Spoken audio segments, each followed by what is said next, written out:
బ్రహ్మ విద్యా సంప్రదాయ కర్తృభ్యో వంశ ఋషిభ్యో ముఖద్భ్యో నమో గురుభ్యః. సర్వోపప్లవరహిత ప్రజ్ఞాన ఘన ప్రత్యగర్ధో బ్రహ్మైవాగమస్మి అహం పదార్థరహితః. గురవే సర్వలోకానాం విషజే భవరోగిణాం నిదయే సర్వవిద్యానాం శ్రీదక్షిణామూర్తయే నమః. బృహద్వాసిష్ట సిద్ధాంతం పూర్ణబోధోపదేశికా వెంకటేశ్వర యోగేంద్రం సద్గురుభ్యో నమో నమః. ఆత్మానాత్మమతీతమనిశం కేవలాత్మోపదేశికా వేముల రామయార్య యోగేంద్రం సద్గురుభ్యో నమో నమః. ప్రణవాతీతమగమ్యం పరా ప్రకృతిరహితం పరమజలోపదేశికా శ్రీరాజయాఖ్య గురుం భజే. శ్రీ బ్రహ్మ విద్యా సిద్ధాంతం అచల తత్వోపదేశిక శ్రీ నాగయార్య యోగేంద్రం సద్గురుభ్యో నమో నమః.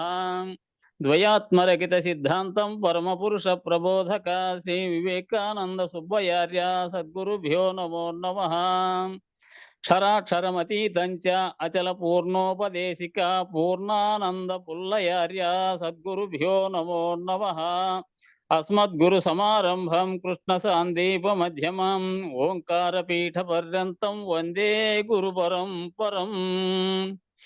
జై సద్గురు ప్రభు మహారాజుకు జై, గురు పరంపరముకు జై. జై గురు. తెల్లవారెను మోకతిమిరం బెల్లబాయను జ్ఞాన ఉదయం వల్ల ప్రబలం బాయతను మనసెల్ల స్థిరమాయన్. ఆత్మా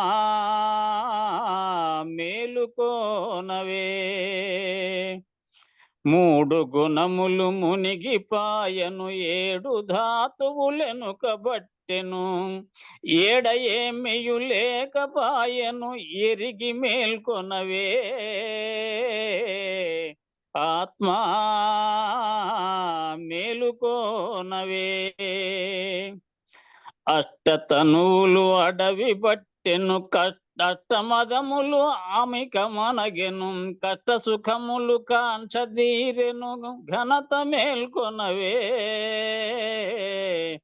ఆత్మా మేలుకోనవే అష్ట ప్రకృతుల ఆటలుడిగెను అష్టపాశముల పుడెవీడెను ఇష్టమేమియు లేకపోయెను ఇప్పుడే మేల్కొనవే.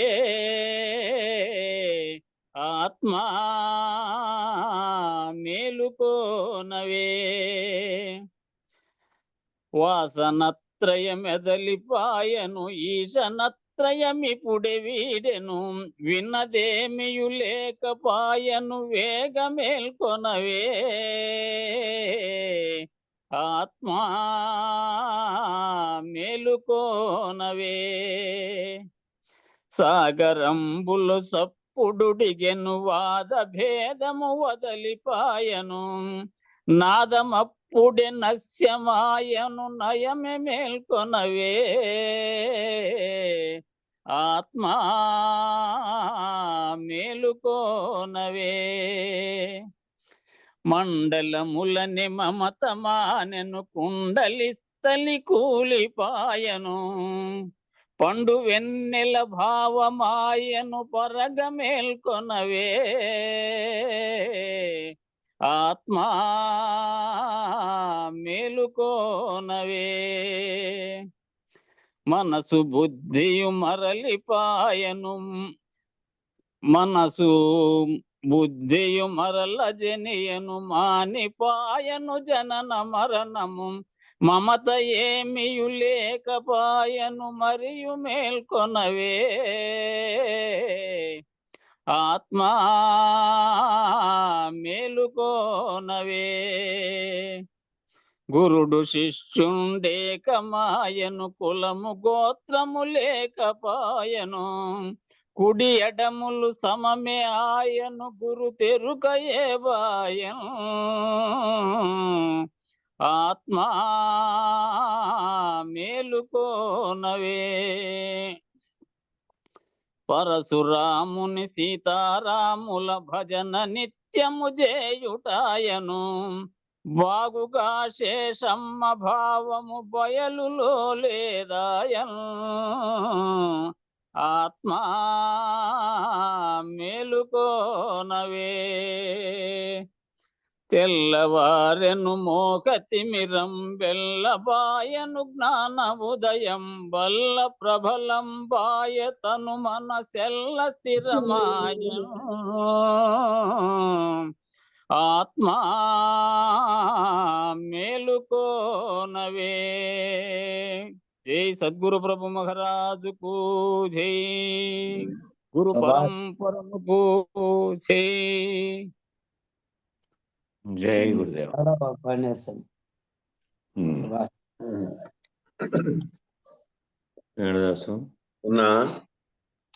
గురు.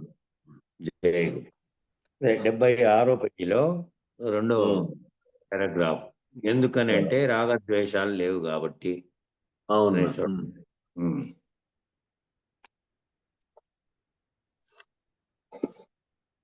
ఎందుకని అంటే రాగద్వేషాలు లేవు కాబట్టి, సమానత్వం ఉంది కాబట్టి, సమరసత్వం ఉంది కాబట్టి, శాంతము ఉన్నది కాబట్టి, వీళ్ళు నిలకడగా స్థిరంగా తమ లక్ష్యం వైపుకు ప్రయాణం చేస్తూ ఉంటారు కాబట్టి, నిరంతరాయముగా ప్రయాణం చేస్తారు కాబట్టి,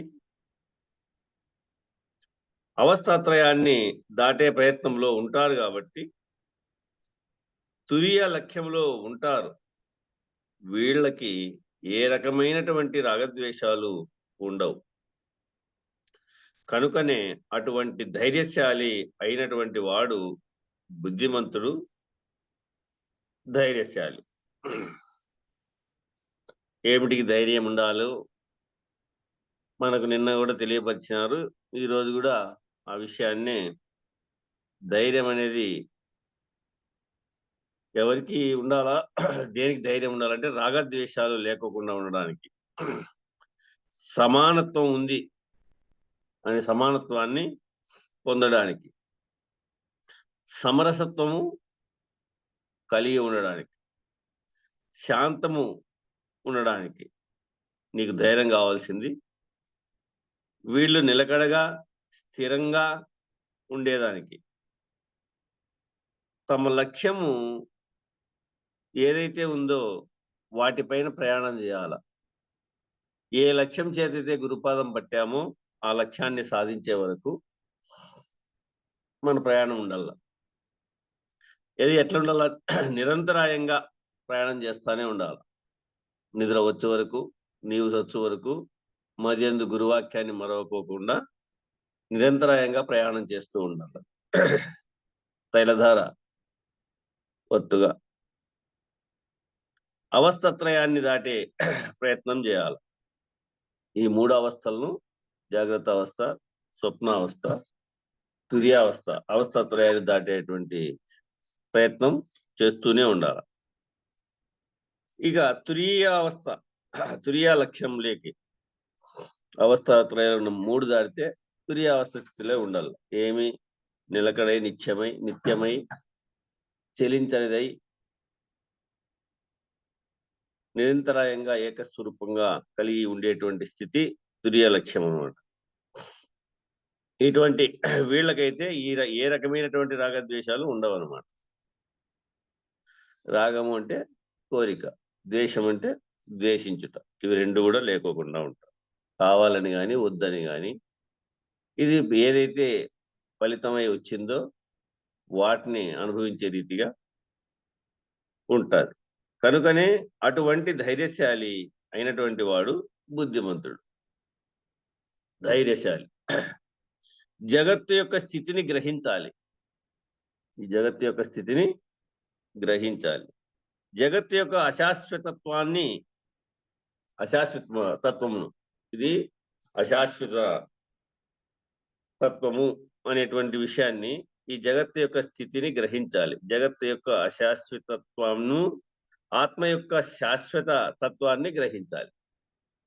నేను సత్యం, జగత్ మిథ్య అనేటువంటి విషయాన్ని కూడా విచారణ చేత నువ్వు తెలియబడాలి. ఈ శాశ్వత తత్వాన్ని కూడా గ్రహించాలి.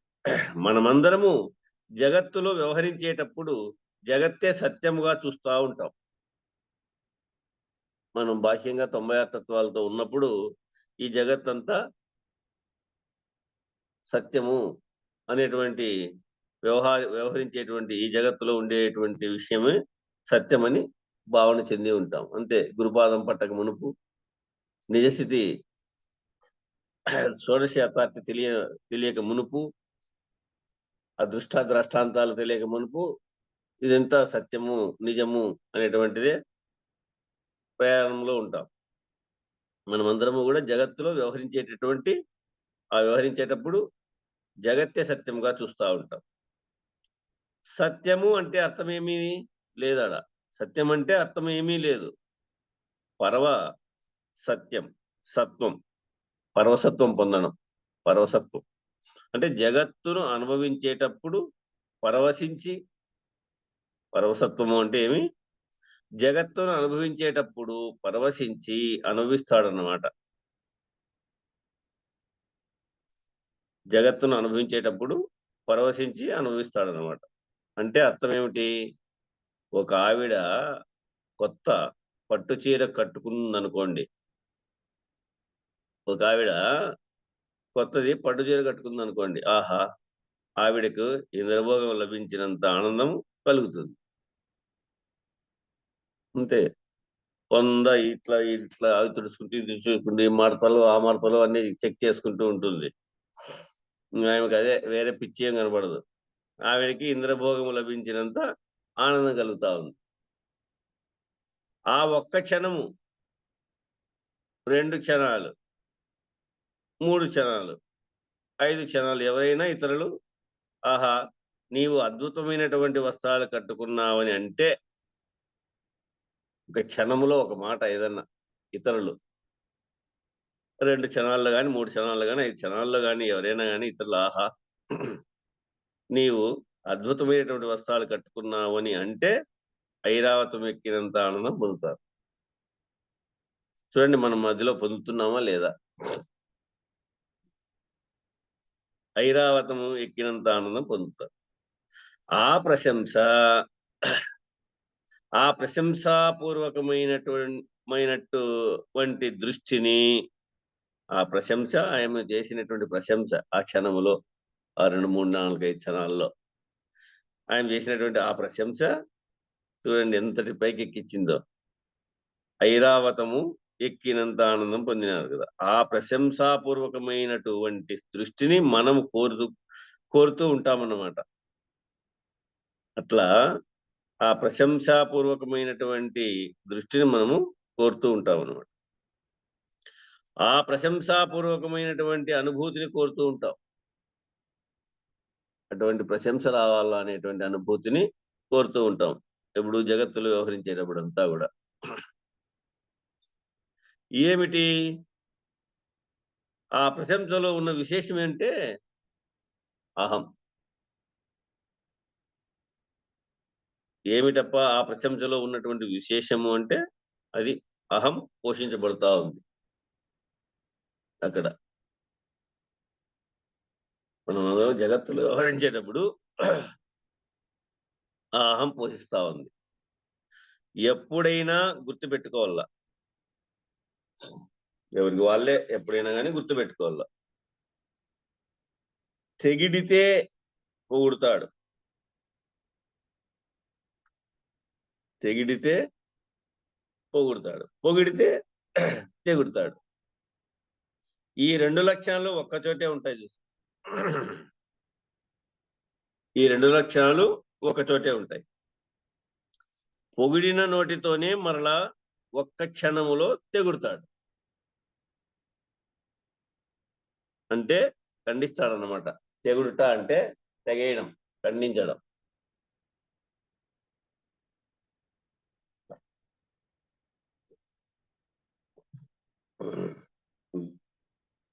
కాబట్టి పొగడ్తలకు పొంగక, తెగడ్తలకు కుంగక ఉండేటటువంటి వాడు ఎవడైతే ఉన్నాడో వాడే ఈ ప్రశంసకు, దూషణాభూషణలకు లొంగనివాడు. పొగడ్తలకు పొంగక తెగడ్తలకు కుంగక ఉండేటటువంటి వాడు ఎవడైతే ఉన్నాడో వాడే ఈ ప్రశంసకు దూషణ భూషణలకు లొంగనివాడు. అదే కాక జగత్తు యొక్క అశాశ్వతత్వమును బాగుగా ఎరగాలి. జగత్తు యొక్క అశాశ్వతత్వమును బాగుగా ఎరగాలి. ఎప్పటికప్పుడు నీ మనస్సుని చంచలముగా పరిగెత్తింపజేసి ఎట్లుండాలా?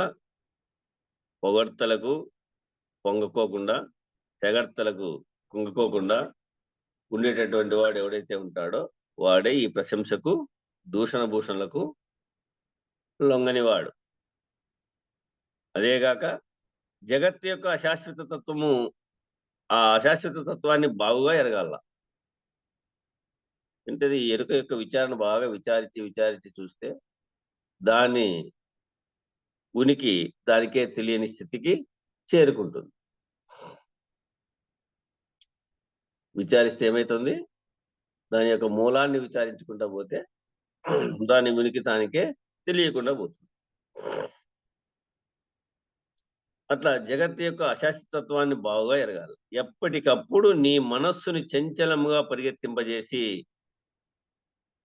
తన వైపు ఆకర్షింపజేసేటటువంటి త్రిగుణ మాలిన్యముతో కూడుకున్నటువంటి జగత్తు ఏదైతే ఉందో నువ్వు ఎప్పటికప్పుడు తన వైపు అది పరిగెత్తింపజేసి మనస్సుని చంచలముగా పరిగెత్తింపజేసి తన వైపు ఆకర్షించేటటువంటి త్రిగుణ మాలిన్యముతో ఆ 3 గుణముల యొక్క సాత్విక రజో తమో గుణముల యొక్క మాలిన్యముతో కూడుకున్నటువంటి జగత్ ఏదైతే ఉందో ఆ జగత్తు నీ యందు పనిచేస్తూ ఉంటుంది. అది ఎప్పటికప్పుడు మనసులను చంచలం చేసి పరిగెత్తింపజేసి తన వైపు ఆకర్షింపజేసేటటువంటి ఏవైతే ఆకర్షింపజేస్తాయో ఆ గుణములు 3 సాత్విక రజో తమో గుణముల యొక్క మాలిన్యముతో కూడుకున్నటువంటి ఈ జగత్తు ఏదైతే ఉందో అది త్రిగుణాత్మక స్వరూపమైనటువంటి ఈ జగత్తంతా ఏదైతే ఉందో ఆ జగత్తు నీ యందు పనిచేస్తూ ఉంటుంది. నిన్ను మేల్కొల్పుతూ ఉంటుంది. నిన్ను మేల్కొల్పుతూ ఉంటుంది. నిన్ను ప్రేరేపిస్తూ ఉంటుంది. ఆ తాపాత్రత లోపల పయనం చేస్తూ ఉంటుంది. నిన్ను ఆకర్షిస్తూ ఉంటుంది. నీ యందు ఉన్నటువంటి బలాల్ని బలహీనతల్ని నీకు తెలియజేస్తూ ఉంటుంది. దానిని ఆత్మవిచారణగా అనుకూలమైనటువంటి పద్ధతిగా నువ్వు మలుచుకోవాలి. ఎట్లా? దానిని ఆత్మవిచారణకు అనుకూలమైనటువంటి పద్ధతిగా విచారణగా గ్రహించాలే గాని దాన్ని త్రిగుణ పద్ధతిగా త్రిగుణ తాదాత్మ్యతతో కనుక అనుభవించడానికి కనుక మనము అలవాటు చేసుకుంటే దాని వెంటబడి పోతామన్నమాట. దాని వెంటబడి పోతాం మనం. అట్టి బలహీనత కలవారు ఆత్మను తెలుసుకోలేరు. అటువంటి బలహీనత కలిగినటువంటి వాళ్ళు ఆత్మను తెలుసుకోలేరు.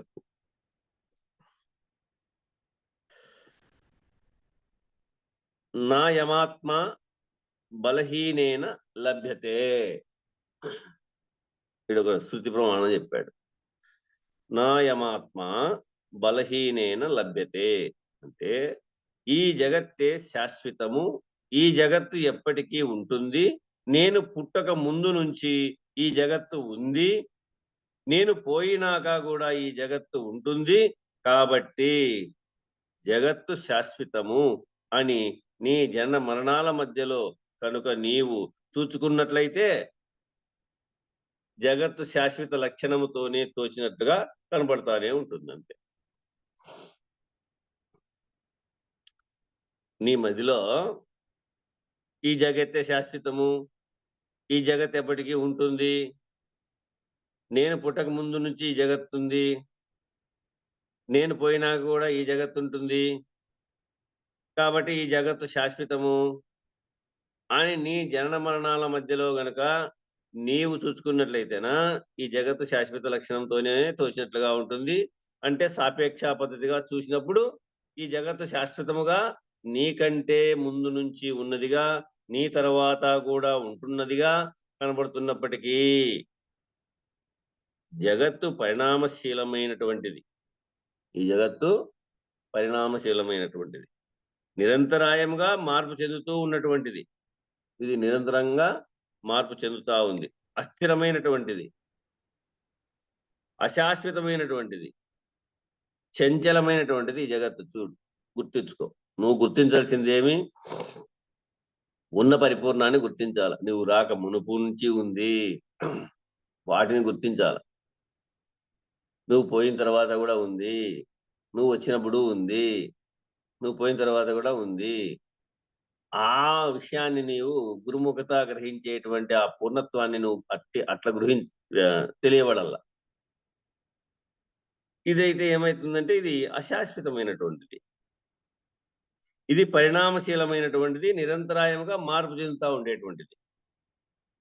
ఇది అస్థిరమైనటువంటిది, అశాశ్వతమైనటువంటిది, చంచలమైనటువంటి, నిరంతరము చంచల గుణము కలిగి చలించగలిగేటువంటి, మార్పు చెందేటువంటి స్థితి ఉండేటువంటిది ఈ జగత్తంతా. ఇది పూర్ణ బ్రహ్మం. మనకు మన పెద్దలు తెలియబట్టినటువంటి విషయము పరిపూర్ణ బ్రహ్మం. అట్లా ఈ విషయంగా నువ్వు పరిపూర్ణ బ్రహ్మాన్ని గుర్తించి తెలియబడాల. కాబట్టి శాశ్వతమైనటువంటి ఆత్మవస్తువును గ్రహించడానికి వస్తునిచ్చే జ్ఞానం అవసరం. ఏది నిశ్చయమో అది తెలుసుకోవాలి నువ్వు. కాబట్టి శాశ్వతమైనటువంటి ఆత్మవస్తువును గ్రహించడానికి వస్తునిచ్చే జ్ఞానము అవసరం. ఇటువంటి వస్తునిచ్చే జ్ఞానం ఏదైతే ఉందో అట్టి వస్తునిచ్చే జ్ఞానము చేత జగత్తు యొక్క అశాశ్వత తత్వమును, ఆత్మ యొక్క శాశ్వత తత్వమును గుర్తించిన వాళ్ళు ఎవరైతే ఉన్నారో వాళ్ళు మాత్రమే ఆత్మనిష్ఠులు కాగలుగుతారు. ఎవరు ఆత్మనిష్ఠులు అంటే శాశ్వతమైనటువంటి ఆత్మ వస్తువును గ్రహించడానికి వస్తునిచ్చే జ్ఞానము అవసరం అన్నమాట కదా. ఇటువంటి వస్తునిచ్చే జ్ఞానం ఏదైతే ఉందో, ఏది నిత్యమైనటువంటిది, ఏది అనిత్యమైనటువంటిది అనే విషయము, అట్టి వస్తునిచ్చే జ్ఞానము చేత జగత్తు యొక్క అశాశ్వత తత్వాన్ని, ఆత్మ యొక్క శాశ్వత తత్వాన్ని గుర్తించిన వాళ్ళు ఎవరైతే ఉన్నారో వాళ్ళు మాత్రమే ఆత్మనిష్ఠులు కాగలరు. వీళ్ళే ఏకాత్మ స్వరూపులు, వీళ్ళే ఆత్మజ్ఞానాన్ని పొందిన వాళ్ళు, వీళ్ళే ఆత్మ సాక్షాత్కార స్వరూపులు అని అనుకో. కాబట్టి ఇక్కడ నచికేతుడు జగత్తు యొక్క అశాశ్వత తత్వమును బాగుగా గుర్తించినటువంటి వాడుగా మనకి యమధర్మరాజు గారు మాట్లాడే సందర్భంలో కనబడుతున్నారు అన్నమాట. ఇక్కడ నచికేతుడు జగత్తు యొక్క అశాశ్వతత్వమును బాగుగా గుర్తించినటువంటి వాడుగా మనకి యమధర్మరాజు గారు మాట్లాడేటువంటి సందర్భాల్లో ఆ విషయం మనకు కనబడతా ఉంది. ఏమి? ఈ జగత్ యొక్క అశాశ్వత తత్వాన్ని బాగా గుర్తించాడు, తెలియబడినాడు నచికేతుడు అని మనకు ఎట్లా తెలియబడతా ఉందంటే యమధర్మరాజు గారు చెప్తా ఉండేటువంటి మాటల్లో మనకు తెలియబడతా ఉంది.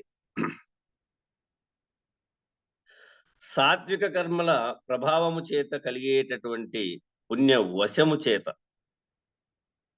ఆ శాశ్వత కర్మల ప్రభావంతో కలిగేటటువంటి పుణ్య వశము చేత కొన్ని భోగములు లభిస్తాయి. మనం చేసినటువంటి సాత్విక కర్మలు ఉంటాయి, అంటే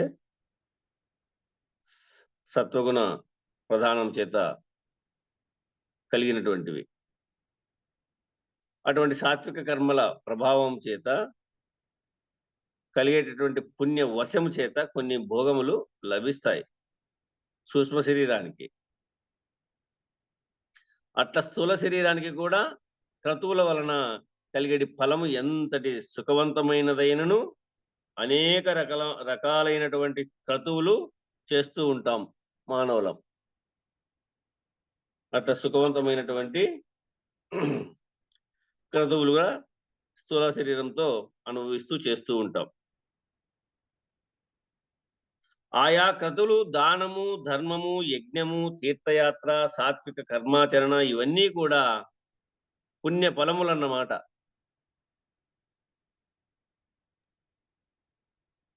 ఆయా క్రతువులు దానం గాని, దానం అంటే ఇచ్చుట, ధర్మము అంటే సత్ప్రవర్తన కలిగి ఉండుట. ఇట్లా దానము, ధర్మము, యజ్ఞములు, తీర్థయాత్రలు ఇటువంటివి కూడా సాత్విక కర్మాచరణ ఇవన్నీ కూడా పుణ్య ఫలములన్న విషయము ఇక్కడ మనకు తెలియపరుస్తాడు. మనకు కందార్థం కూడా భాగవత కృష్ణదాసులు దానము, ధర్మము, సగుణ ధ్యానము, ప్రతిమార్చనంబు తజ్జప తీర్థ స్నానములు ముక్తిదమని మానవులు అనరించ బయలు మాట్లాడదేమి అంటాడు. అంటే ఇవి 7 కూడా చేసినటువంటి వారికి మోక్షం వస్తుంది అని. దానము అంటే ఇచ్చుట, ధర్మము అంటే సత్ప్రవర్తన కలిగి ఉండుట, సగుణ ధ్యానము అంటే దేని ఎందునో దాని ఎందు దృష్టి పెట్టుకొని ధ్యానం చేయుట, ప్రతిమార్చన అంటే ఓ ప్రతిమ అంటే ఓ బొమ్మను పెట్టుకొని ఏదో ఆకారాన్ని తయారు చేసుకొని వాటిని ప్రతిష్ఠ చేసుకొని అర్చన చేయుట, పూజ చేసి అర్చన చేయుట ప్రతిమార్చన. తజ్జప 54 పూసలో 108 పూసలో చేతిలో పట్టుకొని ఏదో విషయాన్ని జపం చేసుకుంటూ పోవుట. తీర్థయాత్రలు పోవుట, స్నానాలు, పుష్కరాల్లో స్నానాలు చేస్తే ఇవి 7 చేస్తే ముక్తి వస్తుందని శాస్త్రం నిర్ణయించి చెప్తారు కదా. ఇటువంటి ఆయా క్రతువులు దానము, ధర్మము, యజ్ఞము, తీర్థయాత్ర, సాత్విక కర్మాచరణ ఇవన్నీ కూడా పుణ్య ఫలములు అన్నమాట. ఈ పుణ్య ఫలములు అనుభవించేటప్పుడు నీకు ఆ ఐశ్వర్యము సమకూరినట్లు. ఈ పుణ్య ఫలాలను నువ్వు ఎట్లా అంటే గత జన్మలో సాత్విక కర్మల ప్రభావం చేత వచ్చినటువంటివి ఉంటాయి. అవి నీకు కొన్ని భోగాలు సూక్ష్మ శరీరానికి లభిస్తాయి, నువ్వు చేసుకున్నటువంటి పుణ్యఫలం కదా. అవన్నీ కూడా నీకు ఆ ఐశ్వర్యము సమకూరినట్లు, సుఖభోగాలకు అనుభవించినట్లు స్థూలంలో నీకు కనపడతా ఉంటుంది. ఇదంతా బాగా సుఖంగా అనిపిస్తున్నాను, ఆరోగ్యంగా ఉన్నాను, ఐశ్వర్యంగా ఉన్నాను, నాకు సర్వము కలిగి ఉన్నాయి అనేటువంటిది నీకు కనపడతా ఉంటుంది. అప్పుడు ఆ పుణ్యం ఖర్చు అయిపోతూ ఉంటుందన్నమాట. నువ్వు అవి అనుభవిస్తా ఉంటే ఏమవుతుంది, ఎంత పుణ్యం చేసినావో అంత ఖర్చు అయిపోతూ ఉంటుంది. అట్లాగే నీకు దుఃఖకాలము, కష్టకాలం వచ్చినప్పుడు పాపము అనేటటువంటి కర్మ ఖర్చు అయిపోతూ ఉంటుంది. కష్టకాలము, ఆ దుఃఖకాలంలో కష్టకాలం వచ్చినప్పుడు కూడా పాపం అనేటువంటి కర్మ కూడా ఖర్చు అయిపోతూ ఉంటుంది. కాబట్టి తన పుణ్యమే, తన యొక్క సుఖమే పుణ్యం, తన దుఃఖమే పాపము. ఇట్లా పరోపకారాయ పుణ్యాయ పాపాయ పరపీడనం. పరోపకారం చేసేవానికి పుణ్యం వస్తుందని, పరులకు అపకారం చేసేటువంటి వానికి పాపం వస్తుంది అనే విషయం. ఇతరులకు ఉపకారం అనర్చడానికి నువ్వు చేసినటువంటి శ్రమ, శ్రద్ధ, ఇచ్ఛ ఏదైతే ఉంటుందో అదంతా పుణ్యఫలముగా మారుతుంది. ఇతరులకు నువ్వు ఉపకారం చేసేటప్పుడు నువ్వు చేసేటటువంటి శ్రమ, శ్రద్ధ, ఇచ్చ ఏదైతే ఉంటుందో అదంతా కూడా పుణ్యఫలముగా మారుతుంది. ఇతరులను నిరసించినటువంటిది, నిందించినటువంటిది, ఆపత్కాలంలో సహాయం చేయనటువంటి ఇతరత్ర క్రియలు ఏవైతే ఉంటాయో ఆ చేయగలిగి ఉండి కూడా చేయలేనటువంటి ధర్మ రీత్యా భంగపాటు ఏదైతే ఉంటుందో అదంతా కూడా ఆ ధర్మలోపము అంతా కూడా అధర్మాచరణగా, పాపముగా పరిగణించబడతా ఉంటుంది. ఏమంటున్నాడు ఇక్కడ?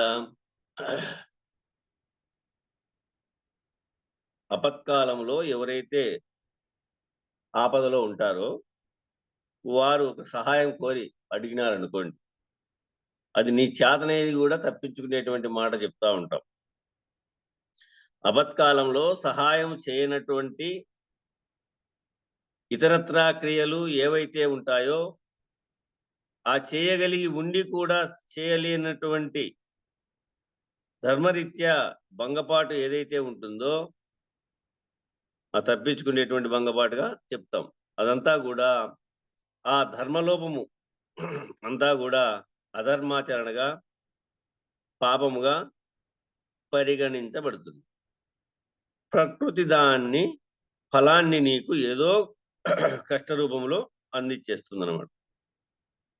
ఈ ప్రకృతి అదంతా ఫీడ్ చేసుకుంటుంది.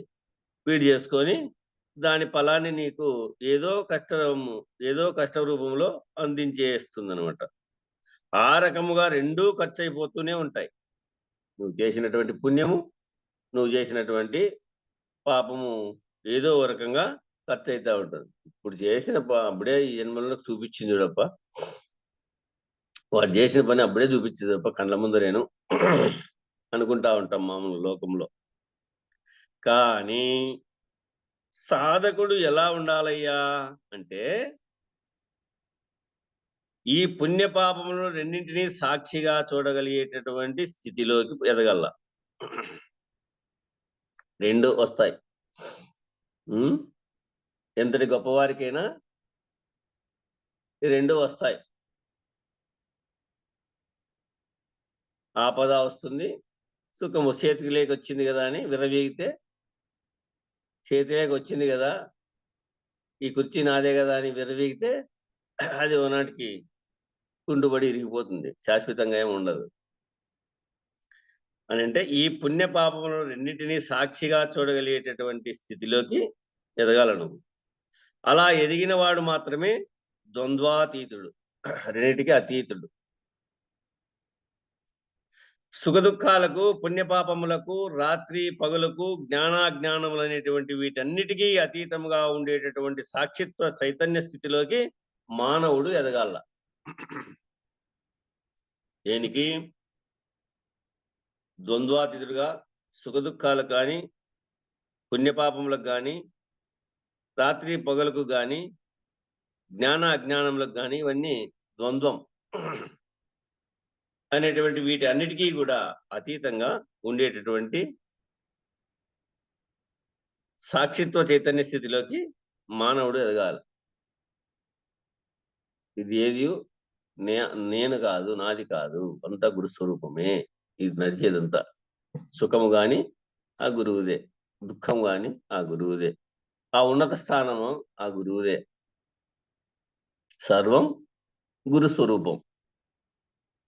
ఆ సర్వ గురు స్వరూపాన్ని ఏం చేయాల? సర్వం గురువార్పణం. సర్వము ఆ గురువుకు అర్పించి నడుచుకోవాలి. నాది ఏది కాదు, ఈ ఫలితాన్ని ఇదే ఇచ్చాడు,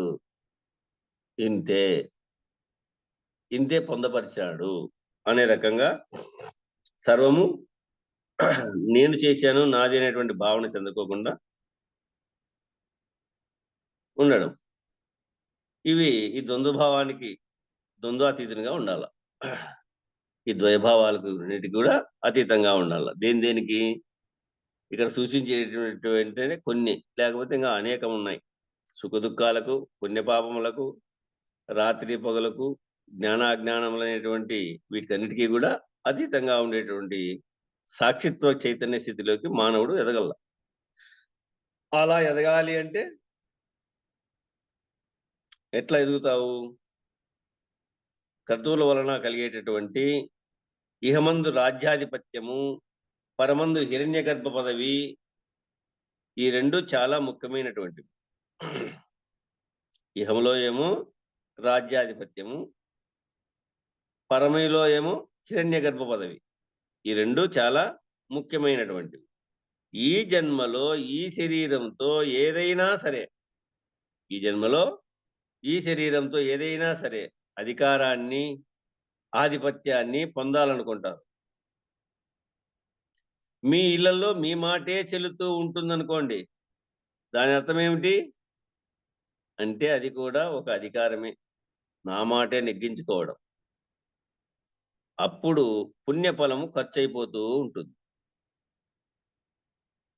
నీకు అందేదాన్ని కూడా అందించుకునేటువంటి స్థితి, నీకు చేత కలిగేటువంటిది ఆ విషయం కూడా మళ్ళా ఇంకొకరికి చెప్పి చేపించుకునేటువంటి స్థితి, ఇదంతా అధికారత్వాన్ని వహిస్తుంది. చేతనైతుంది, చేయొచ్చు, అడుగుంగి అట్లా తీసుకోవచ్చు, అది అట్లా అందినటువంటి స్థితి. అంటే అది కూడా ఒక అధికారమే, నీ మాటే నెగ్గించుకోవడము. అప్పుడు పుణ్యఫలము ఖర్చు అయిపోతూ ఉంటుంది. ఎదుటివాడు నువ్వు ఏదైనా చెప్పగానే చెప్పకుండా విని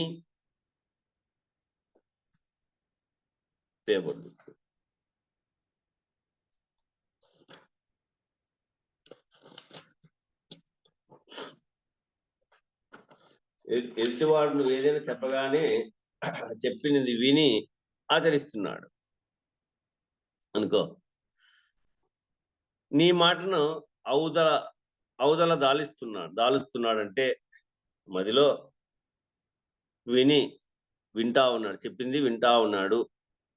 నీ మాటను ఔదల దాలుస్తున్నాడు అనంటే, ఔదల అనే పదం వచ్చింది ఇక్కడ. నీ మాటను దాల్చడం అంటే నీ మాటను వినడము, ఆమోదించడం. అక్కడ నీ పుణ్య ఫలము ఖర్చు అయిపోతుంది. అంతే. నేనే నా సంసారమునకు అధిష్టానమును, నేనే నా కుటుంబమునకు అధిష్టానమును, నా మాటే చెల్లుతుంది, నా మాటే నెగ్గుతుంది అనేటటువంటి అహం ఏదైతే ఉందో, ఆ అహం ఈ పుణ్యభోగాన్ని అనుభవించేస్తూ ఉంటుంది. నువ్వు చేసినటువంటి సాత్విక కర్మ వల్ల వచ్చినటువంటి ఆ పుణ్యఫలము, ఆ అహం వల్ల ఈ పుణ్యభోగాన్ని అంతా అనుభవించేస్తూ ఉంటుంది. అది అనుభవించేస్తూ ఉంటుంది, ఖర్చు అయిపోతూ ఉంటుంది. దీని ఈ రకముగా రాజ్యాధికార పదవి, అనేక రాజ్యాలుంటాయి ఈ ప్రపంచంలో. మనోరాజ్యం వేరే, బుద్ధి రాజ్యం వేరే, శారీరక రాజ్యం వేరే, ఐహికమైనటువంటి భూమండలాధిపత్యము వేరే, అనేక రకాల అధికారములతో కూడినటువంటి అనేక శాసనములు, అనేక పదవులు ఉన్నాయి. నా శాసనమే చెల్లుతుంది, నా మాటే చెల్లుతుంది, నేనే అధికారిని, నేనే అధిష్టానాన్ని అనేటటువంటి బలము ఏదైతే ఉందో, ఆ బలము అంతా ఇతఃపూర్వ పుణ్యఫలం చేత ఖర్చయ్యేటప్పుడు జరిగేటటువంటి ఫలితం అది. ఈ రకంగా రాజ్యాధికార పదవి, అనేక రాజ్యాలుంటాయి ఈ ప్రపంచంలో. అనేక రాజ్యాలు ఉంటాయి. ఏవేవి ఆ రాజ్యాలు అంటే, మనోరాజ్యము వేరే, మనస్సు యొక్క రాజ్యము వేరే, అది చలన స్థితి. బుద్ధి రాజ్యం వేరే, అది నిశ్చయ స్థితి. శారీరక రాజ్యం వేరే, ఇది శ్రామిక స్థితి. ఐహికమైనటువంటి భూమండల ఆధిపత్యము వేరే, ఈ ఐహికమైనటువంటి భూమండల ఆధిపత్యము వేరే. అనేక రకాల అధికారములతో కూడినటువంటి అనేక శాసనములు, అనేక పదవులు ఉన్నాయి వీటిలో, ఈ రాజ్యంలో. నా శాసనమే చెల్లుతుంది, నా మాటే చెల్లుతుంది, నేనే అధికారిని, నేనే అధిష్టానాన్ని అనేటటువంటి బలం ఏదైతే ఉందో ఆ బలమంతా ఇతఃపూర్వ పుణ్య ఫలము చేత, ఇంతకు ముందు చేసుకున్నటువంటి పూర్వ పుణ్య ఫలము చేతనే ఖర్చు అయ్యేటప్పుడు జరిగేటటువంటి ఫలితం ఇది. ముందు చేసుకున్నటువంటి పుణ్యమంతా ఖర్చు అయ్యేటువంటి ఫలితమే ఇది. ఇటువంటి ఆధిపత్య విషయంలో అహంకార రూపంగా నేను ప్రవర్తించినప్పుడు కూడా ఖర్చు అయిపోతూ ఉంటుంది. కాబట్టి భక్తుడైనటువంటి వాడు ఎప్పుడూ ఎలా ఉంటాడయ్యా అంటే దాసోహం, దాసోహం కావాలి, దాసోహమే ఉండడం. నాయన నాకు ఏ రాజ్యములు వద్దు, నాకు ఏ సేవకులు వద్దు, నేనే దాసాను దాసుడను, నేనే సేవకులకు సేవకుడను,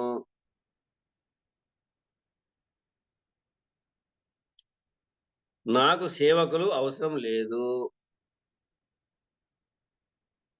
నా సామాన్య అవసరములు తీరితే చాలు, నాకు ఏ రకమైనటువంటి ఎవరక్కడా అంటే పలికేటటువంటి వాళ్ళు అవసరము లేదు. ఈ రకముగా నిశ్చలముగా భక్తి విశ్వాసాలతో ఉండి ఈ రకమైనటువంటి ఆకర్షణ నుంచి బయటపడాల. ఎవరుండాలి ఇట్లా?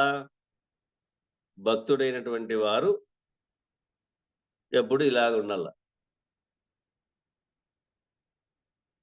ఎలా ఉంటాడంటే దాసోహమై ఉంటాడు. నాయన నాకు ఏ రాజ్యాలు వద్దు. అందుకే ఛత్రపతి శివాజీ ఎప్పుడైతే సమర్థ రామదాసు వారి వల్ల జ్ఞానాన్ని పొందినాడో ఆ తక్షణమే తన యొక్క పాలించేటువంటి సింహాసనం మీద పాదుకులు పెట్టి, గురుపాదుకులు పెట్టి పక్కన కుర్చీ వేసుకొని పాలన చేశాడు. సర్వం గురు స్వరూపంగా. ఆయన ఇచ్చినటువంటిదే ఈ సింహాసనము, నాది కాదు, వారికే ఈ స్థానము. అట్లా నాకు ఏ సేవకులు వద్దు, నా పని చేసుకోగలుగుతాను అన్నట్టు. అన్నగారు జీవితంలో తన పని తాను, కృష్ణమూర్తి అన్నయ్య తన పని తాను చాలా ఎక్కువ చేసుకుంటానే ఉంటాడు, ఇప్పుడుకి చేసుకుంటానే ఉన్నాడు. ఉద్యోగం చేసేటప్పుడు కూడా వారం ఇంకో 15 రోజులు ఇంటికి వచ్చి దూరంగా ఉన్నప్పుడు కూడా స్వయంగా వండుకొని తిని అలవాటు పడినాడు. ఇప్పుడు కూడా ఆ అనుభవం మనకు కనపడితేనే ఉంది. ఎందుకు మాకు చెప్పొచ్చు కదా అని మనమే అడుగుతా ఉంటాం. కాలు నొప్పితో ఎందుకు అంతగా తిరగాలి ఆటికి ఇటుకి, అదేదో మాకు చెప్పొచ్చు కదా, మేము చేస్తాం కదా అంటే చెప్పే గుణం రాలే, అక్కడ చేసే గుణమే మనకు కనబడతా ఉంది. అట్లా ఇట్లా దాసాను దాసుడను, నేనే సేవకులకు సేవకుడును, నాకు సేవకులు అవసరం లేదు, నా సామాన్య అవసరములు తీరితే చాలు, నాకు ఏ రకమైనటువంటి ఎవరక్కడా అంటే పలికేటటువంటి వాళ్ళు అవసరం లేదు. ఈ రకముగా నిశ్చలముగా భక్తి విశ్వాసాలతో ఉండి ఈ రకమైనటువంటి ఆకర్షణ నుంచి బయటపడాల. శాతనైన కొద్దీ చేసుకోవడం ధర్మం. ఇంకొకటి ఏం చెప్తున్నారు అంటే, ఐహికములో రాజ్య పదవి ఎలాగో, ఈ ఐహికంలో రాజ్య పదవి ఎలాగో ఆముష్మికంలో హిరణ్య గర్భ పదవి కూడా అంతే. పరములో హిరణ్య గర్భ పదవి కూడా అంతే. ఈ హిరణ్మయ కోశానికి అధిష్టానము హిరణ్య గర్భుడు, అది 7వ కోశం, అది 6వ కోశం పొరపాటు. అన్నమయ, ప్రాణమయ, మనోమయ, విజ్ఞానమయ, ఆనందమయ అయిన తర్వాత హిరణ్మయ కోశం అనేది ఒకటి. ఆ హిరణ్మయ కోశానికి అధిష్టానం ఎవరప్ప అంటే హిరణ్య గర్భుడు. మీరు అందరూ కూడా 5 కోశముల విషయము తెలుసుకొని ఉండాలి. పంచకోశ నిర్ణయాన్ని బాగా తెలుసుకొని ఉండాలి. చూడండి, అన్నమయ, ప్రాణమయ, మనోమయ గుర్తు చేసుకోండి. చాలా సార్లు విన్నారు. అన్నమయ కోశం అంటే శరీరం, ప్రాణమయ కోశం అంటే ప్రాణం, మనోమయ కోశం అంటే మనస్సు, విజ్ఞానమయ కోశం బుద్ధి, ఆనందమయ కోశం రిపీట్, ఇది ఛార్జింగ్ చేసేటువంటి స్థితి, నిద్రావస్థలో వచ్చేటువంటి కోశం, అది ఆనందమయ కోశం. వాటిని దాటాలంటే ఏ నిద్రతో నిద్రపోతే హిరణ్యమయ కోశానికి పోతావో చూసుకో, టాలీ చేసుకోవచ్చాడు. నిర్నిద్రా స్వరూపంతో గురువాక్య నిర్ణయం చేత అయితే నువ్వు హిరణ్యమయ కోశానికి దాటుకుంటావు. జ్ఞానరీత్యా అయితే, ఈ మూఢ నిద్ర అయితే హిరణ్యమయ కోశానికి దాటే అవకాశం లేదు. బాహ్య ప్రపంచంలో కళల్లో మునుగుతా పోతావు. అట్లా ఈ హిరణ్యమయ కోశానికి అధిష్టానము హిరణ్య గర్భుడు. ఈ 5 కోశాలు బాగా విచారించాలి, నువ్వు విషయాన్ని తెలుసుకుని ఉండాలి. ఈ 5 కోశములకు అవతల హిరణ్యమయ కోశం అని 6వ కోశం ఉంది, ఇక్కడే చెప్పాడు. ఈ 5 కోశములకు అవతల హిరణ్యమయ కోశం అనేటువంటి 6వ కోశం ఉంది. కాబట్టి జనన మరణ రాహిత్యం పొందాలి అని అంటే నువ్వు ఎందుకు గురుపాదం పట్టావో చూసుకో. ఇప్పుడు ప్రశ్న చేసుకో, జనన మరణ రాహిత్యాన్ని పొందాలని. నువ్వు జనన మరణ రాహిత్యమును పొందాలి అని అంటే షట్కోశ రహితం అవ్వాలి, ఆ కోశం కూడా దాటాలి. పంచకోశ విచారణ, పంచకోశ నిరసన వరకు సరిపోతుందన్నమాట. పంచకోశ విచారణ ఏటి వరకు సరిపోతుందంటే పంచకోశ నిరసన వరకు సరిపోతుంది. మరి 6వ కోశమైనటువంటి హిరణ్మయ కోశమునందు ప్రవేశించి అట్టి హిరణ్య గర్భం పదవిని కూడా పిపీలకాది బ్రహ్మ పర్యంతము ఉన్నటువంటి సమస్తము నాకు అవసరము లేదు. ఇది హిరణ్యమయ కోశ యొక్క నిర్ణయం. అట్టి హిరణ్య గర్భ పదవిని కూడా నువ్వు ఎట్లా దాన్ని ప్రవేశించి తీసేయాలంటే పిపీలకాది బ్రహ్మ పర్యంతము అంటే చీమకాటి నుంచి పరబ్రహ్మంగా ఉండేటువంటి వారి అంతవరకు కూడా నాకేం అవసరం లేదు వాటితో. చూడండి, ఈ స్థితి రమణ మహర్షి గారు ప్రధానమంత్రి సమీపానికి పోయింటే ఇట్లా వస్తాడా, ఎంత కలుగువాలంటే నాకేం పని అన్నారంట. వారితో నాకేం పని, తనకి ఏం అవసరం లేదు. రాష్ట్రపతి బాబు రాజేంద్ర ప్రసాద్, రాష్ట్రపతి బాబు రాజేంద్ర ప్రసాద్ వచ్చాడు కలవని కొంతమంది భక్తుల దగ్గరగా ఉన్నటువంటి భక్తులు పోయి చెప్తే నాకేం పని అన్నాడంట. అంత అవసరమేముంది? పిపీలకాది బ్రహ్మ పర్యంతము చూడండి, చీమకాటి నుంచి పరబ్రహ్మం వరకు కూడా తనకు పని లేదు అనే నిర్ణయం ఎట్టై ఉంది చూడండి. ఇప్పుడు ఆడొచ్చిన సందర్భానికి మనము ఎట్లా ప్రవర్తించాలా, ఆ హిరణ్యమయ కోశము అనేటువంటిది ఏది, దాన్ని మనము ఏ విధంగా ఆచరించాలా అనే భావన ఆడ వ్యక్తపరచు. అంతే కదా. అట్టి హిరణ్య గర్భ పదవిని కూడా పిపీలకాది బ్రహ్మ పర్యంతము ఉన్నటువంటి సమస్తము నాకు అవసరం లేదు అని త్యాగం చేయగలిగేటటువంటి తీవ్ర వైరాగ్యము కలిగినటువంటి వాడు ఎవడైతే ఉన్నాడో, అదేది మనకు గుర్తు ఏది అంటే లక్షణం, అంటని లక్షణంగా నీవు ఉండాలంతే. ఇవి ఎందుకంటే నువ్వు రాజయోగంలో ఉంటావు కాబట్టి. రమణ మహర్షి స్వామి ఏమై ఉన్నాడు అంటే సంకల్పరహితము, దేన్ని ఆయనకు బాధ్యత లేనటువంటి వాడిగా ఉన్నాడు రమణ మహర్షి. ఏది అవసరం లేదు, ఎప్పుడో తీసి ఒక పిపీలకం ధరించి ఉన్నాడు. నీలో మొలకెత్తే సంకల్పము అది రహితం కాదు. అంటే హిరణ్మయ గర్భం, అదే భ్రాంతి, సంకల్పం, భ్రాంతిజన్యము. అక్కడ ఏమైందంటే ఇంక ఏమీ అవసరం లేదనమాట. అటువంటి స్థితి ఏమీ ఎట్లయి ఉన్నాను అంటే ఆడేసిన గొంగలి ఆడున్నట్టు.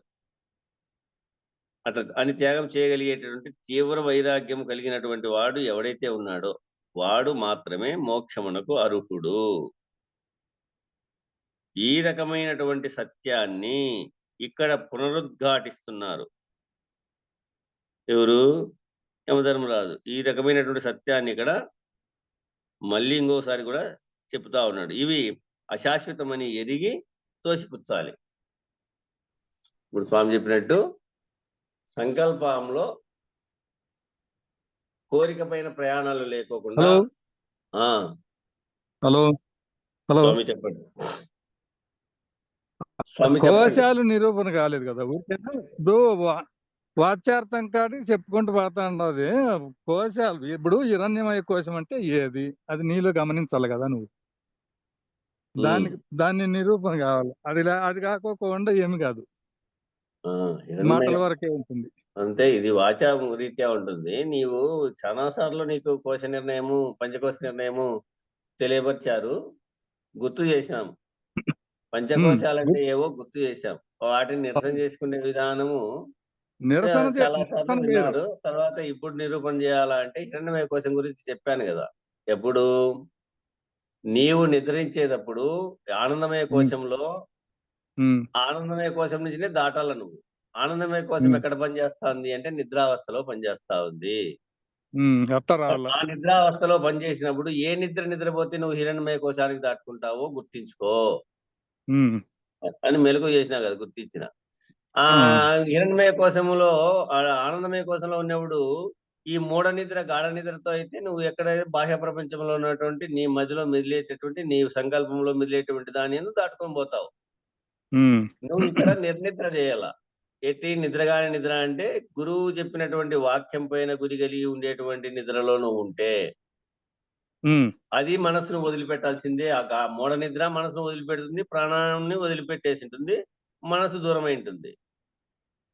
అట్లా మూఢ నిద్ర అయినా గానీ ఇట్లయినా మనసును ప్రాణాన్ని, శరీరాన్ని వదిలిపెట్టి ఉండడమే మనస్సు. మరి మనసుని ఇది ఇక్కడైతే నిర్నిద్రలో అయితే మనసుని ఎక్కడ తీసుకుపోయినావు? గురువాక్యం పైనకి తీసుకుపోయినావు. అదే మూఢ నిద్ర అయితే మనసుని ఎక్కడ తీసుకుపోయినావు? నీ ఊహలో మిగిలేటువంటి సంకల్పాల మీదకి తీసుకుపోయినావు. కాబట్టి నువ్వు నిద్రపోవాల్సింది ఏ నిద్ర? నిర్నిద్ర. గురువాక్యం పైన గురి కలిగి ఉండేదే, పగులు గాని రాత్రి గాని. అది ఇదేనా శరీరాన్ని, మనసును వదిలిపెట్టి, శరీరాన్ని, ప్రాణాన్ని వదిలిపెట్టి మనస్సు ప్రయాణం చేసేది గురువాక్యం పైన. ఈ ఉత్త బట్ట బయలే ఏమీ లేదు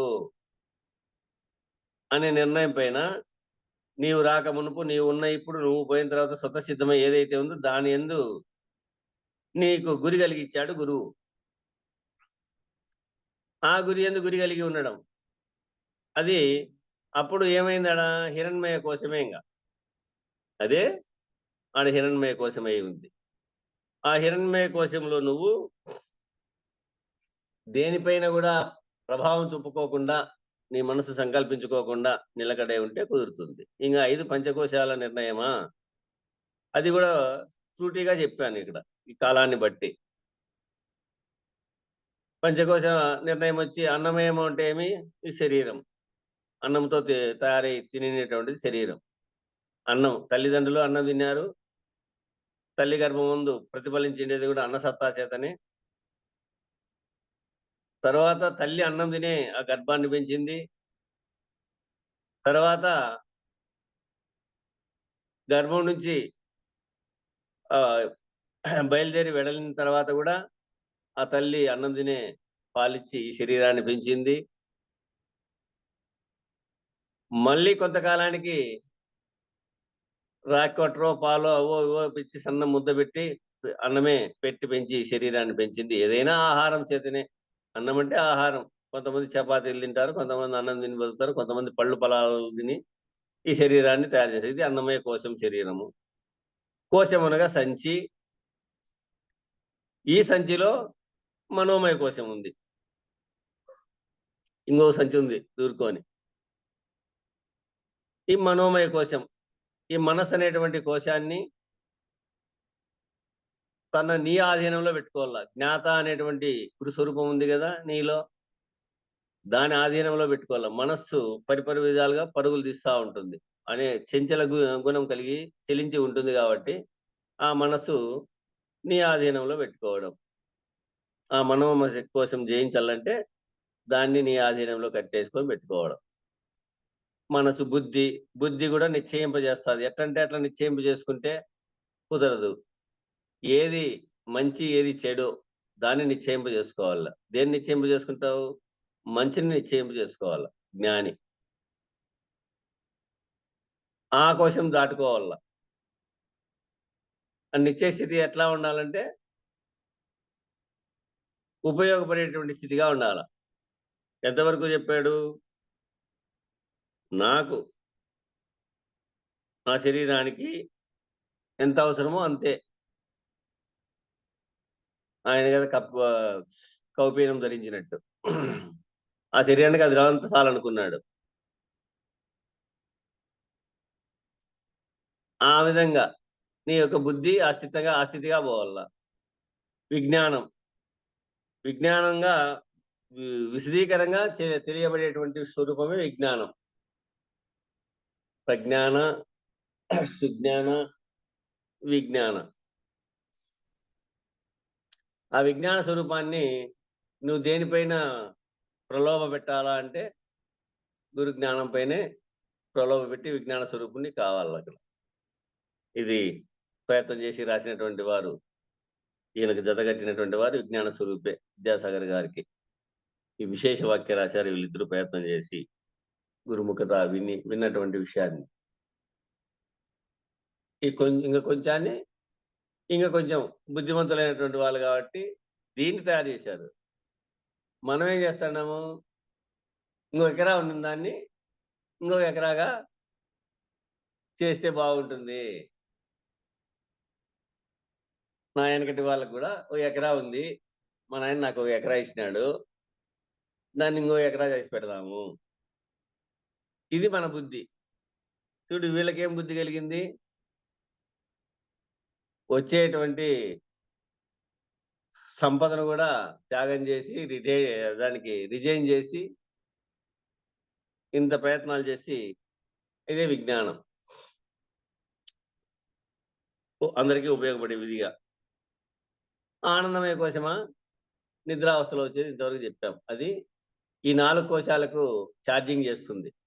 సెల్లు కదా, పగులంతా వాడితే ఛార్జింగ్ అయిపోయిన తర్వాత రాత్రికి ఛార్జింగ్ పెడితే మళ్ళా పొద్దున్నేకి ఎట్లా పని చేస్తుందో దాన్ని అదే అనేక రకాలుగా గురుగారు చెప్పే ఉదాహరణలు కూడా చెప్పాం. గురుగారు ఏం చెప్తున్నానంటే, వరా ఆ 4 అది ఏమంటారు, 4 సుట్లు దున్నేరా,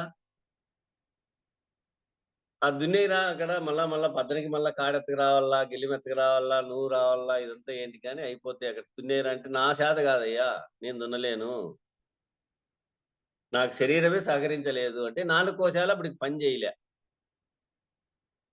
నా శరీరమే సహకరించలేదు, నేను ఇంకా దున్నలేను, నా వల్ల కాదు, పద్దని దున్నుతా అంటాడు. ఇప్పుడు దున్నలేనోడు పద్దనికి ఎట్లా దున్నుతా అన్నాడు అంటే ఆనందమయ కోశంలో తిరిగి ఈ అన్నమయ, ప్రాణమయ, మనోమయ, విజ్ఞానమయ కోశానికి రివిట్ పూర్వశక్తిని తీసుకొచ్చి పెడతా ఉంది. అది ఆనందమయ కోశం. ఇక్కడ ఏమి, నువ్వు సుజ్ఞాని అయినటువంటి నీవు ఏం చేయాలంటే ఈ ఆనందమయ కోశంలోని హిరణ్యమయ కోశానికి దాటుకునే విధానం అయితే నిద్రా స్వరూపంలో గురువు చెప్పినటువంటి గురువాక్యంలో అయితే హిరణ్యమయ కోశంలో నిర్ణయమైపోతావాడు. మరి అది దాటుకుంటే ప్రయత్నం కూడా తెలియబడుతుందేమో కిందికి పోయే కొద్దీ. దాన్ని చెప్పాడు ఇక్కడ. తిరిగి పునర్విచారణ జరుగుతూ ఉంది అని కూడా చెప్పాడు. ఈ వాడు మాత్రమే మోక్షమునకు అర్హుడు. ఈ రకమైనటువంటి సత్యాన్ని ఇక్కడ పునరుద్ఘాటిస్తా ఉన్నారు. తిరిగి మళ్ళా కూడా విచారిస్తా ఉన్నారు కింద. ఇవి అశాశ్వతమని ఎరిగి తోసిపుచ్చాలి. ఇవి అశాశ్వతమని ఎరిగి తోసిపుచ్చే విషయాన్ని కింద కూడా తెలియపరుస్తా ఉన్నారు. ఎట్లా అంటే పిపీలకాది బ్రహ్మ పర్యంతము ఉన్నటువంటి సమస్త పదవులు, పిపీలకాది బ్రహ్మ పర్యంతము ఉన్నటువంటి సమస్త పదవులు, సమస్త శరీరములు, సమస్త వ్యవహారములు, సమస్త భోగములు, సమస్త అనుచానమైనటువంటి సాంప్రదాయక విధానాలన్నీ కూడా ఇప్పుడు పిపీలకాది బ్రహ్మ పర్యంతము ఉన్నటువంటి అంటే చీమకాటి నుంచి పరబ్రహ్మగా ఉన్నటువంటి సమస్త పదవులు కానీ, సమస్త శరీరములు కానీ, సమస్త వ్యవహారాలు కానీ, సమస్త భోగములు, సమస్త అనుచానమైనటువంటి సాంప్రదాయక విధానాలన్నీ కూడా, సమస్త అధిష్టాన పద్ధతులన్నీ కూడా, అధిష్టాన ఆశ్రయ పద్ధతిగా ఉన్న సమస్త వ్యవహారం అంతటిని అధిష్టాన ఆశ్రయ పద్ధతిగా ఉన్నటువంటి సమస్త వ్యవహారం అంతటినీ కూడా పిపీలకాది బ్రహ్మ పర్యంతము ఎవరైతే కాదనుకోగలుగుతారో,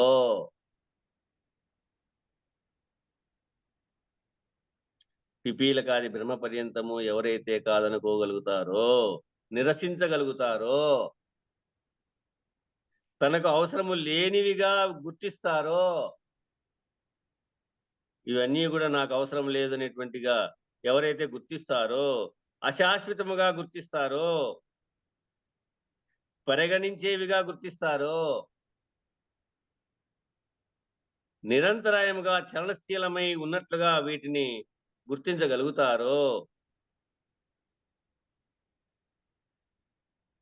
అస్థిరమని గుర్తించగలుగుతారో, ఇవన్నీ కూడా అస్థిరమే, అశాశ్వతమే అని ఎవరైతే గుర్తించగలుగుతారో, చూడండి కార్యక్రమం ఉంది, పూజ కార్యక్రమం బస్సు వస్తుందని ఈ విధంగా. ఎందుకంటే మనము ఇంతవరకు అనుభవించేటటువంటి అనుభవాలన్నీ కూడా శాశ్వతమో అశాశ్వతమో అని మనం గుర్తు చేసుకోవచ్చు. ఎనికి తిరిగి చూసుకోవచ్చు, ఎందుకు చేసాము అబ్బా స్వామి అంతాను అని. ఇట్లా అస్థిరమని గుర్తించగలుగుతారో వాళ్ళు మాత్రమే ఆత్మనిష్ఠులు, బ్రహ్మనిష్ఠులు అయ్యేటటువంటి అవకాశం ఉంది. ఆత్మనిష్ఠుల నుంచి బ్రహ్మనిష్ఠులు అయ్యే స్థితి అవకాశం ఉంది.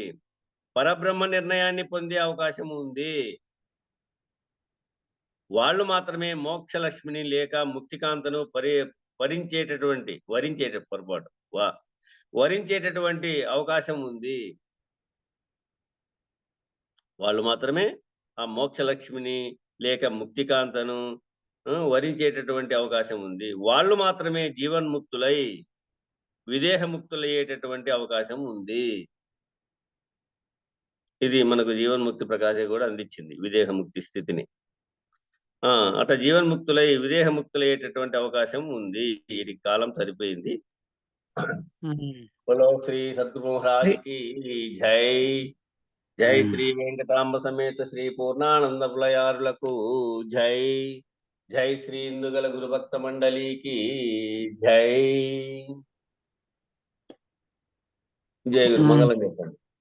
ధీర సంతత నిర్వికార నిర్మల నిర్విచార నిత్య నిరకార అచరీరా సార విహీన సంసార విధూర అవికార నిర్విషయ ప్రచార నిరాధార మంగళము మంగళము సద్గురుదేవా మంగళము మంగళము.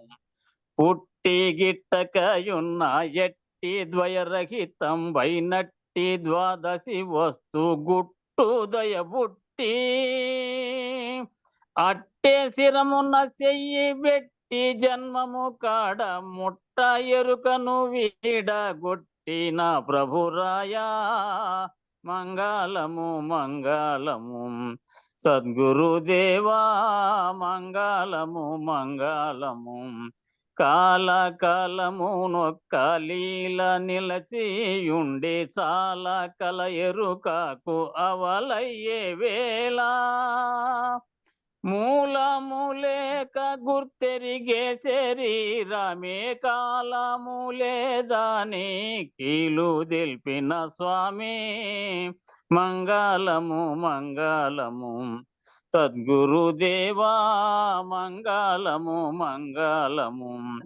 ఎన్నడేమియునుగా కున్న బయలందెరుక ఉన్నదన్న మాట సున్నా పరిపూర్ణ మున్నది స్వప్నమందెన్నో దోచిన రీతి ఎన్నడి జగము లేదన్న సద్గురు రాయా మంగళము మంగళము సద్గురుదేవా మంగళము మంగళము సాటి లేని కృపతోటి బయలును చూసి పాటి ఎరుకను గోట మీటి ధరమేటి కోటి లింగయ్యకు ఈ సూటి నెరిగించిన ధీటులేరేల్సురి కోటేశ్వర ప్రభో మంగళము మంగళము సద్గురుదేవా మంగళము మంగళము మంగళం గురుదేవాయ మహనీయ గుణాత్మనే సర్వలోక శరణ్యాయ సాధురూపాయ మంగళం. జై సద్గురు ప్రభు మహారాజుకు జై, గురు పరంపరముకు జై. జై గురు. జై గురు. జై గురు. జై గురు. జై గురు. జై గురు. అంతా ఒకే పాటలోనే, అంతా ఒకే తత్వంలోనే చెప్పేస్తారు కదా స్వామి. అంతా భావం అంతా అంతా ఒకే పద్యంలోనే ముగిసిపోయా.